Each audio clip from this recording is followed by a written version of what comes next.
Esmu Juris Škapers, Romas katoļu baznīcas priesteris. Kalpoju Vidzemē, šobrīd Valmieras Jaunavas Marijas debesīs uzņemšanas draudzē jau 5 gadus. Esmu garīdznieks jau vairāk kā 30 gadus, un šeit Ziemeļvidzemē apkalpoju vēl vairākas citas draudzes. Tā ir Smiltenes, Svētā Jāzepa draudze, Valkas draudze, tāpat braucu uz Rūjienu,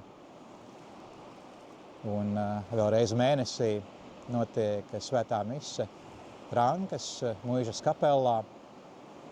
Un atceros, tas mazliet no tāda kā atgriešanās stāsta, gāju pa Vecerīgu, toreiz vēl neko nezināju par baznīcu, tikai zināju to, ka esmu laikam kristīts, jo to man vecāki bija tā uzmanīgi kaut kad pastāstījuši.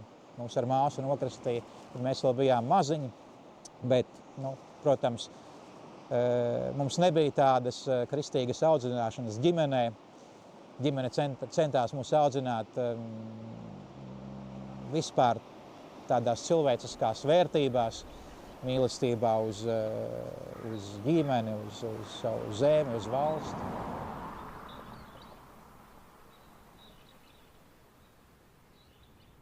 Mana vecmāmiņa vectētis no poļu puses, Jans un Anna, kuriem pasē bija polijas tautība, arī mana māma skaitās polieta. Un atceros to, ka kaut kad es kā meitene biju Svētā Alberta baznīcā, tāda neliela maziņa, kaut kur vecmāmai starp brunčiem, un vectētis gāja procesijā, bija ministrants, un tas man bija tāda iespēja apkārt ļoti daudz cilvēku, vectētiņš tur iet un tā. Bet no to mums no bērniem slēpa. Jā. Nebija. Mums nebija tā, ka mēs ietu katru svētdienu uz baznīcu. Un arī Ziemassvētkos, es zinu, vienmēr bija eglīte, vienmēr bija tradīcijas, bet tas bija kaut kā viss pieklusināti. Un kā jau tad, jā, tad nerunāja par to. Bet to, ka to izjustu Juris, vai viņš būtu biežāk bijis baznīcā, vai kaut kā vests uz baznīcu, nē, noteikti nē. Es biju tā, kur gāja ar vecmāmiņu, kaut kad tiku ņemta līdzi. Bet Juris tas nebija.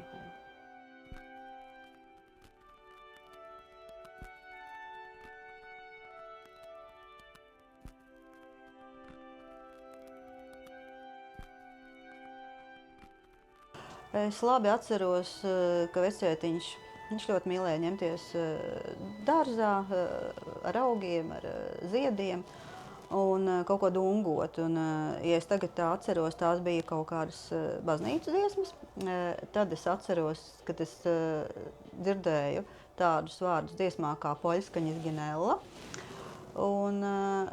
Un vectētiņš tieši pirms nāves stāstījums, ka reiz plīvos sarkanbalts sarkanais karogs. Un tajā brīdī mēs tiešām domājām, ka vectētiņam ir, jo likās nereāli, bet tā arī notika. Jā. Atceros ļoti labi, ka mamma bija saklājusi galdu, sapulcējās radinieki, draugi, un visi sprieda, kur te Jurīts mācīsies un kas viņš būs. Bija dzīvs vēl manas māmas tētis un māmiņa, vectētiņš vecmāmiņa.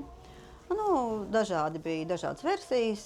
Juris sēdēja diezgan kluss, neko neteica, neko neatklāja, nekas nebija zināms. Bet mans vectētiņš diezgan skaļi un skaidri pateica, viņš būs mācītājs.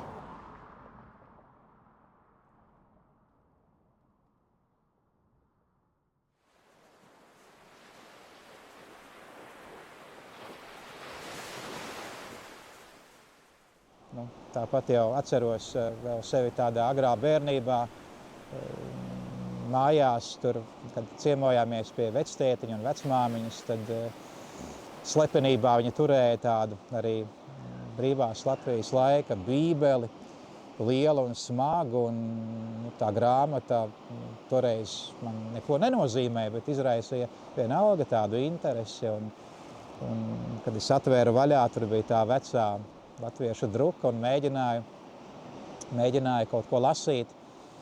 Nu, un mācīja izlasīt vārdu Dievs.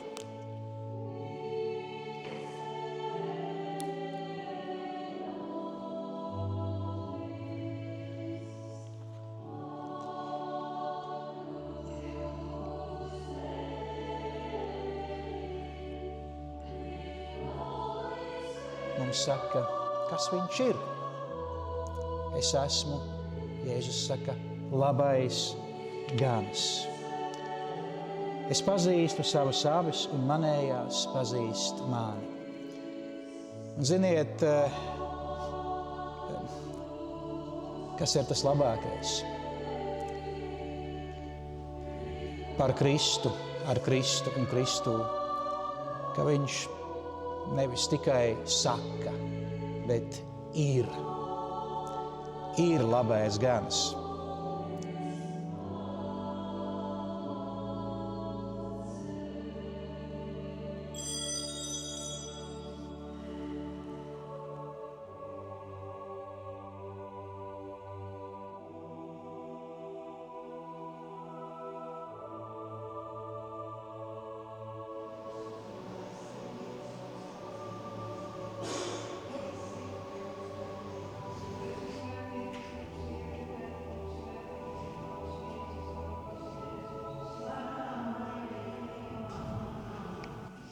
Man patīk, ka viņš runā un spriedeķē pēc gārā, bez papīriem, bez nekā no sirds. Vienkārši no sirds. Un to, ko viņš stāsta, ko viņš dalās ar mums, man ķer. Man ir bijis tā iespēja sastapties ar vairākiem priesteriem, gan šeit, gan citur. Un līdz ar to katram priesterī ir kaut kas labs. Un vienmēr no viņa var, teiksim, kaut ko mācīties un aizgūt.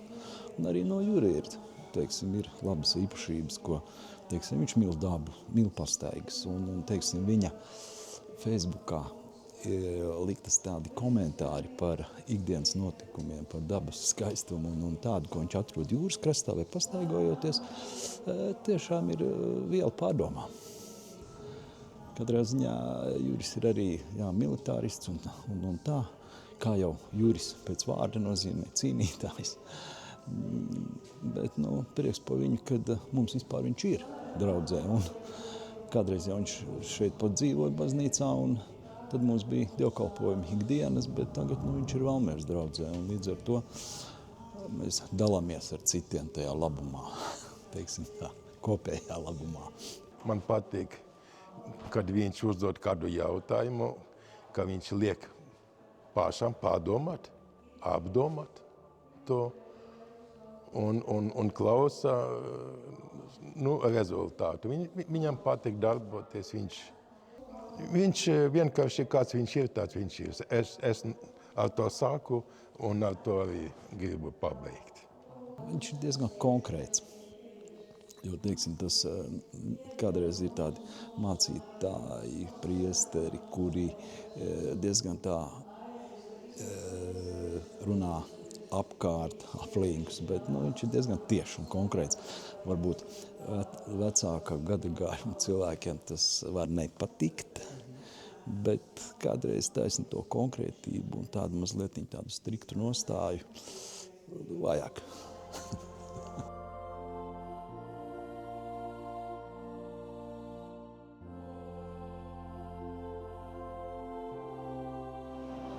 Tas, kas kaut kur manī sāka kustēties tādā sirds līmenī, es domāju, bija vidusskolas pēdējās klases. Ja, un tas bija tas laiks, 89. 90. gads, kad jau tādas brīvības un neatkarības vēsmas jau caurstrāvoja mūsu zemi. Un atceros, kaut kādā audzināšanas stundā pie mums atnāca kādi misionāri, kristieši, kas lasīja Bībeli un runāja par Dievu. Un tas, protams, bija tāds nedzirdēts notikums, salīdzinoši tam, kāds es biju līdz tam, ar tādiem diezgan liberāliem uzskatiem par dzīvi, kas nozīmē to, ka man nebija nekāda saistība ar ticību un kristietību līdz pat gandrīz 18 gadiem, kā jau daudziem jauniešiem, kā jau daudziem jauniem cilvēkiem, kas plāno kaut kur savu dzīvi un domā, ko viņi darīs pēc skolas beigšanas. Arī es laikam jau biju kaut ko padomājis par to, ko es varētu darīt un kas es varētu dzīvē būt. Bija kaut kādas domas par lauksaimniecības akadēmiju, universitāti Jelgavā. Un tad bija arī kaut kādas domas par arhitektūru. Tās lietas man kaut kur patika un saistīja, bet vairs nebija svarīgas. Svarīgs bija kļuvis Jēzus manā dzīvē. Un jo vairāk viņš bija manā dzīvē, manās domās, manos vārdos, manā izpratnē, attieksmē un lūkšanā, jo vairāk es sapratu, ka es gribu būt kopā ar viņu. Gribu atbildēt uz to Jēzus aicinājumu, ko lasu evaņģēlijā, nāc un seko man. Un tā radās doma par priesterību, par šo Dievam veltīto ceļu.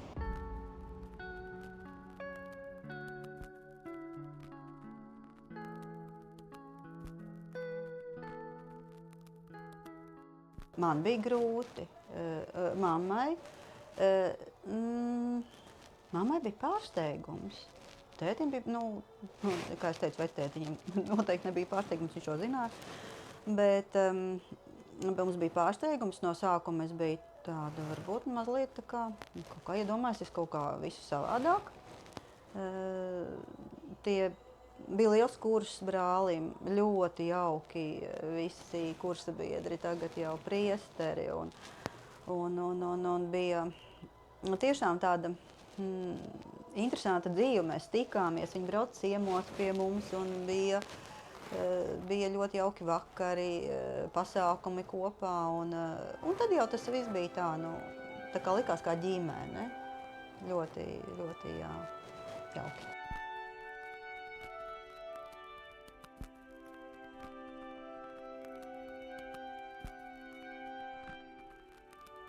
Man bija, manuprāt, 6 gadi. Mēs dzīvojām Purva ielā Pārdaugavā. Bija ļoti karsta diena un zāle bija, es atceros, zaļa tāda paaugusies, pirmie ziedi. Un mammai zināja, ka drīz būs, tajos laikos nevarēja zināt, vai brālīts vai māsiņa. Un atbrauc ātrā palīdzība, mamma ved prom, un es 6 gados mamma ved prom, brauc pakaļ uz dzemdībnām, brālītim vai māsiņai pakaļ. Un man kaimiņiene jautāja, kā tev šķiet, vai tev būs brālīts vai māsiņa. Es pilnīgi pārliecinoši esot paskatījusies uz augšu, viņa teikusi, man jau ir brālītis. Kaut kā vienmēr jau no tā pat vecuma, tad es atceros, kad viņš slimoja vai kaut kas notika, man bija ļoti izteikts tāds, ka gandrīz kā mammas jūtas, jo kaut kas brālim slikti, un man kaut kas ir jādara. Un bija viens kaimiņu puika, kurš kādreiz viņam tur spēlējot. Viņš bija, kā jau bērni, pārsit galva ar akmeni. Man likās, gan es kā lauvene, brālē stāvēja vienmēr. Un tagad viņš aizstāv arī mani, jā. Viņš ir mans balsts, jā. Un mēs zinām, ka varam paļauties ģimeni uz viņu.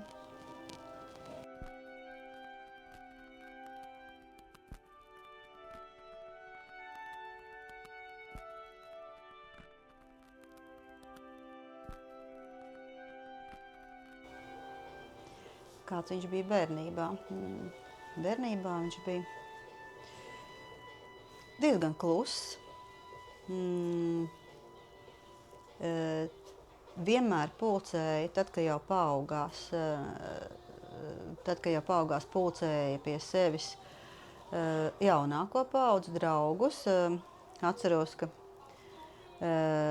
bieži vien pēc skolas bija akmentiņš logā, un tur stāvēja kādi gandrīz 10 vai pat vairāk viņa vecuma un jaunāku, un skaļi kliedza Juri, Juri. Viņam kaut kādā veidā bija autoritāte. Nezinu, ar ko viņš viņus nodarbināja. Viņi gāja spēlēt sporta spēles. Mums mūsu dzīves vietai bija tuvu mežs. Viņi gāja tur visādas sportiskas aktivitātes, spēlēja bumbu. Kaut kā mācīja viņš tā pulcināt sev apkārt lielāku pulciņu bērnu. Jā.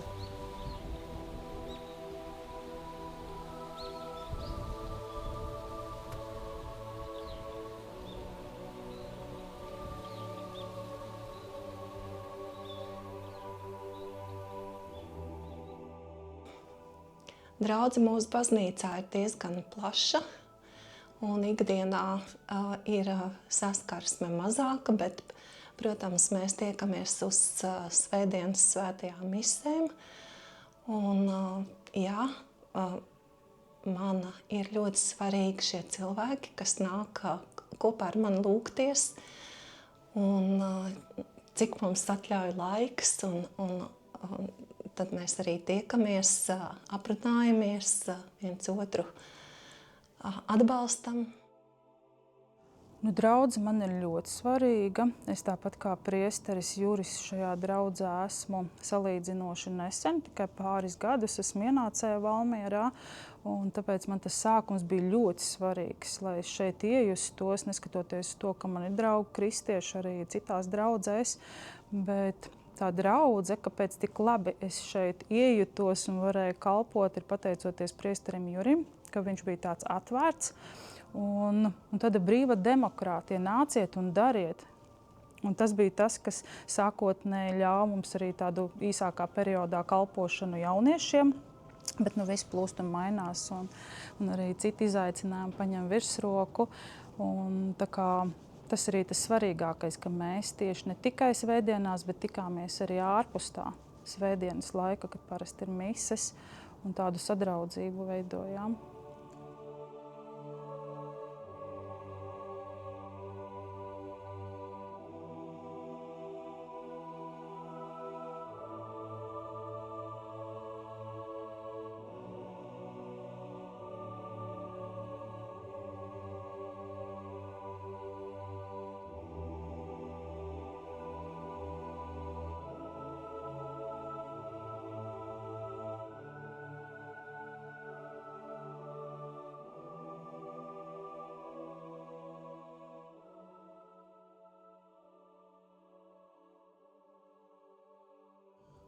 Runājot par mācītājiem, man liekas, ka viena no interesantajām lietām īpaši katoliskajā baznīcā ir tāda, kad mācītāji vai priesteri, tātad viņi nedrīkst precēties, un tas ir diezgan liels upuris.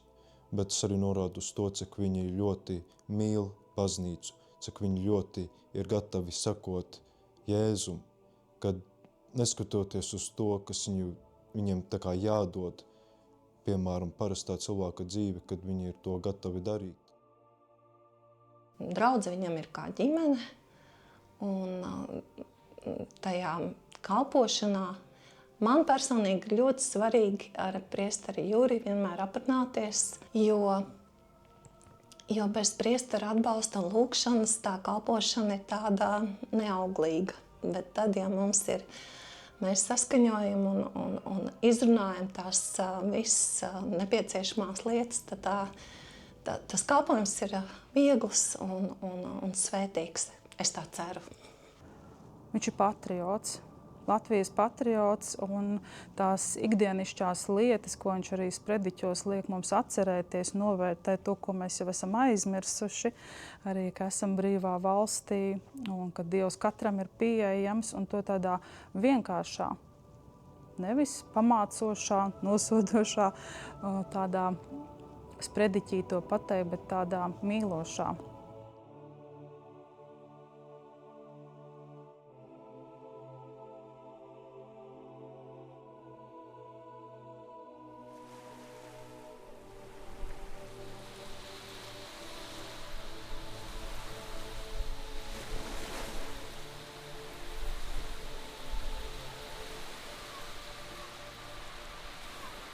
Un es ar drebošām rokām un drebozu sirdi pieteicu vizīti un devos pie bīskapa. Tajā laikā tas bija arhibīskaps Jānis Pujāts, mūsu diecēzes bīskaps, un viņš mani pieņēma, un es izstāstīju visu par sevi.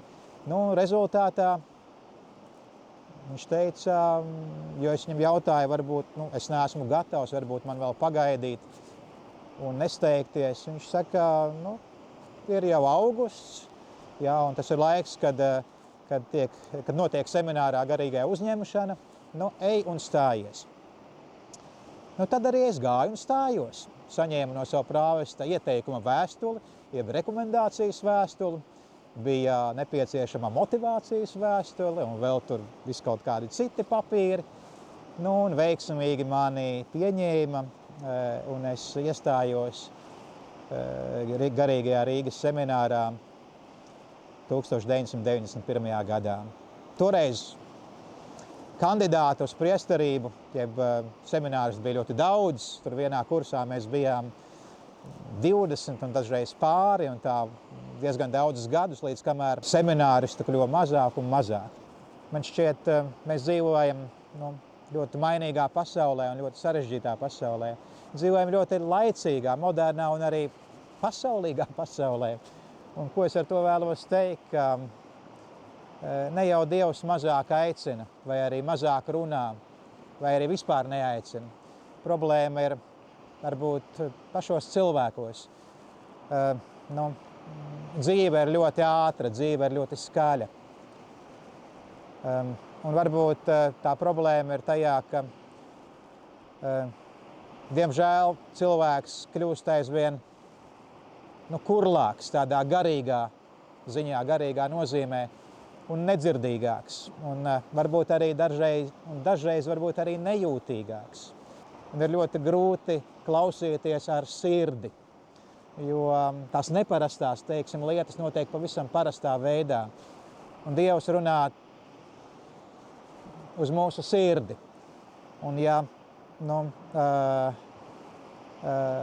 tajā valda tāds liels troksnis un skaļums, tad starp tām daudzajām balsīm un tiem trokšņiem ir grūti saklausīt to īsto balsi, to Dieva balsi.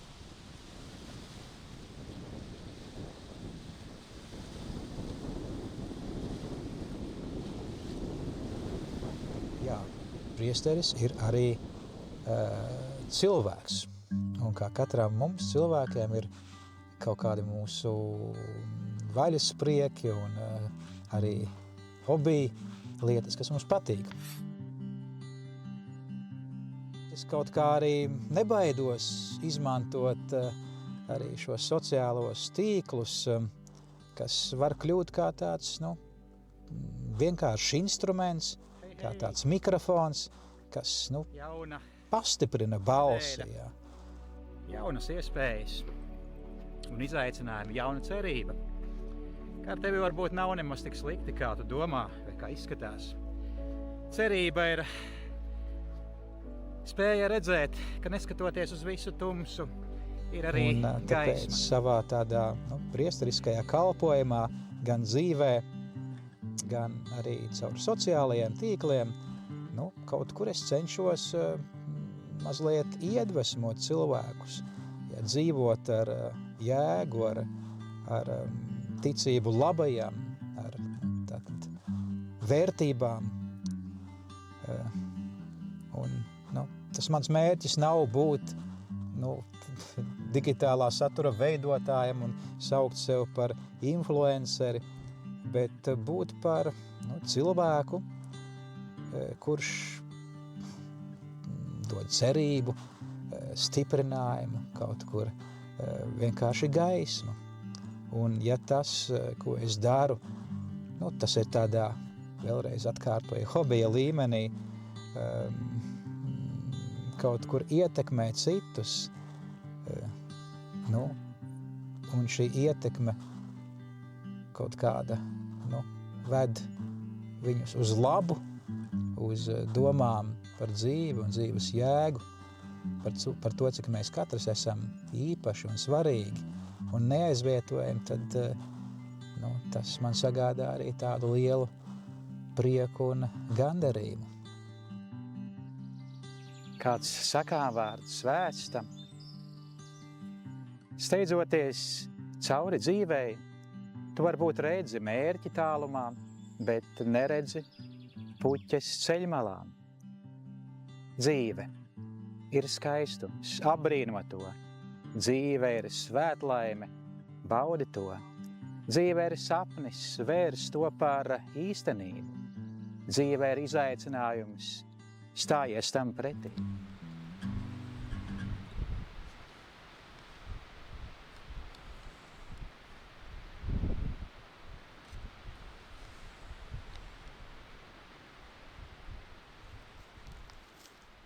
Tas ir mans putniņš, jā, ar kuru var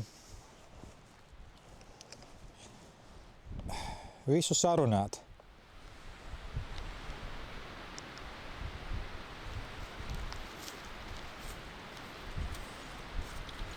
Šis te ir pasākums, kur ir nepieciešamas pilota tiesības, jā, un jābūt reģistrētam šim te putniņam. Te ir visi numuri, pilota numuri un reģistrācijas numuri, tā kā visam ir jābūt saskaņotam, atļautam un tam līdzīgi. Te nav kaut kāda runa tikai par tādu hobiju un par hobiju ir runa, bet ne par pašu. Labi, pietiek runāt. Ceļu gaisā.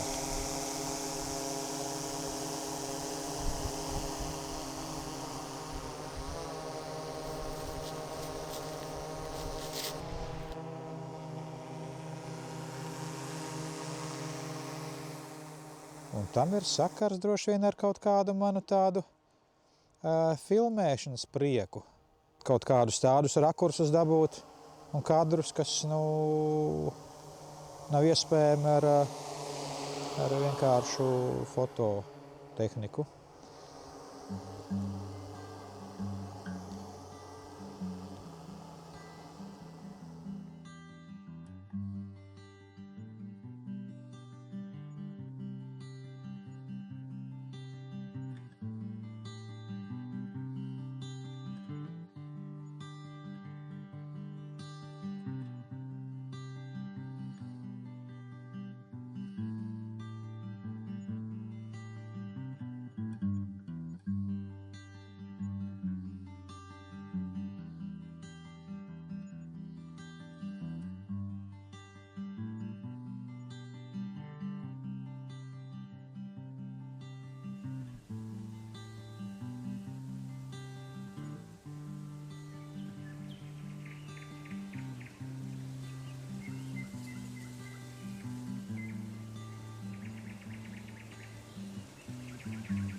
Mans vectēvs bija ļoti liels patriots.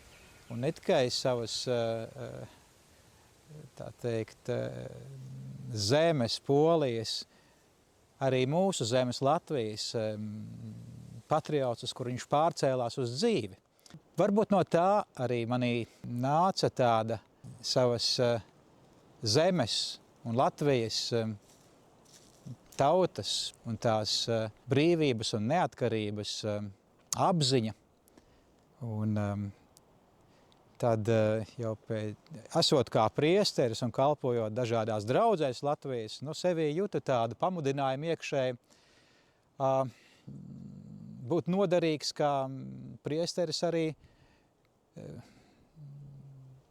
karavīriem un zemesargiem.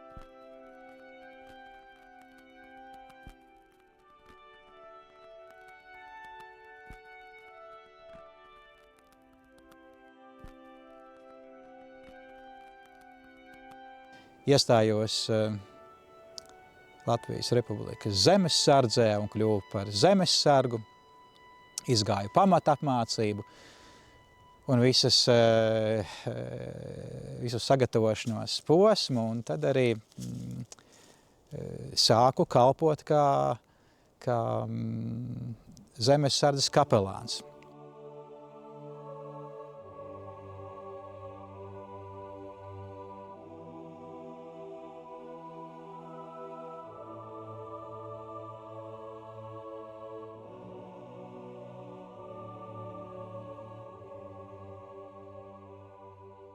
Vispirms jau kapelāns ir kā tāds garīgs un morāls, es teiktu, atbalsts karavīriem.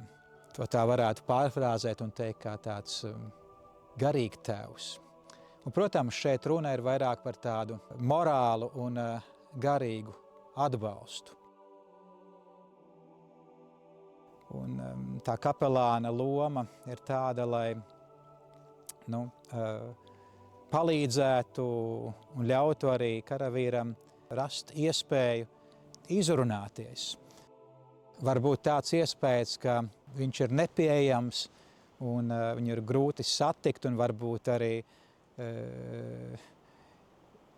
nav viegli iet pie viņu un runāt ar viņu, bet ja kapelāns cenšas būt ikdienā kopā ar karavīriem un zemesargiem, un it īpaši mācībās, un pildīt tos pašus uzdevumus, tad arī tādā veidā tie karavīri un zemesargi atverās un uzticās kapelānam.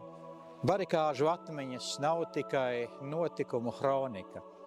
Tās ir dzīves liecības par mūsu tautas nesalaužamo garu. Jā, šodien pasaule ir citādāka, bet jautājumi paliek tie paši. Vai spējam nosargāt brīvību ikdienā, un ne tikai atmiņās? Viņi jūt tādu iekšēju drosmi, nākt un arī vajadzības gadījumā aprunāties un runāt par kaut kādām savām lietām, savām sajūtām, saviem pārdzīvojumiem, saviem kaut kādiem tādiem pārbaudījumiem, kas saistās ne tikai ar militāro dienestu, bet vispār kopumā ar dzīvi, arī ārpus dienesta. Šī ir mūsu zeme, mūsu valsts, mūsu Latvija un mūsu atbildība. Kapelānam nav pašam sava ieroča. Dažās valstīs, un arī vēsturiski tā ir bijis jau pat arī viduslaikos, kapelānam ir bijis viņu, tā teikt, ieroča nesējs.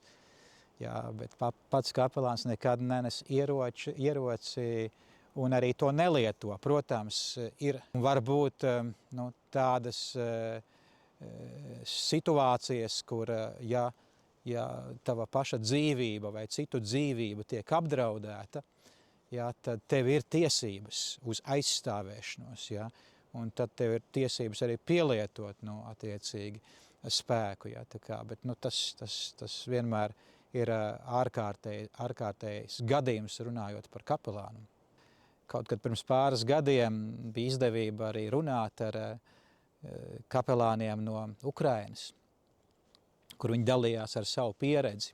Un paši bija tajās frontes pirmajās karstajās līnijās, tur, kur notika cīņas un kaujas, un liecināja, dalījās ar to, ka viņi vienkārši bija tur, kur bija šis ievainotais vai mirstošais karavīrs klāt. Jā, un dažreiz varbūt kāds domā, ka tajā brīdī tas kapelāns kaut kādā veidā mēģina tur runāt par Dievu un cilvēku vest un atgriezt pie Dieva tajā viņa dzīves pēdējā brīdī. Bet tie Ukraiņu kapelāni teica vienkārši, mēs esam viņam līdzās, lai viņam palīdzētu no šīs dzīves šķirties kā cilvēkam. Aiziet no šīs dzīves kā cilvēkam ar cieņu un nevis kā tādam dzīvniekam vienkārši nomirt. Tā kā, laikam jau tā kapelāna būtība un uzdevums ir šī klātbūtnes kalpojums, šis klātbūtnes kalpojums. Jā. Tas nozīmē būt cilvēka rīcībā, būt gatavam atbalstīt, būt gatavam uzdrošināt, motivēt, palīdzēt, arī dažreiz atbildēt uz tādiem, varbūt grūtiem dzīves jautājumiem.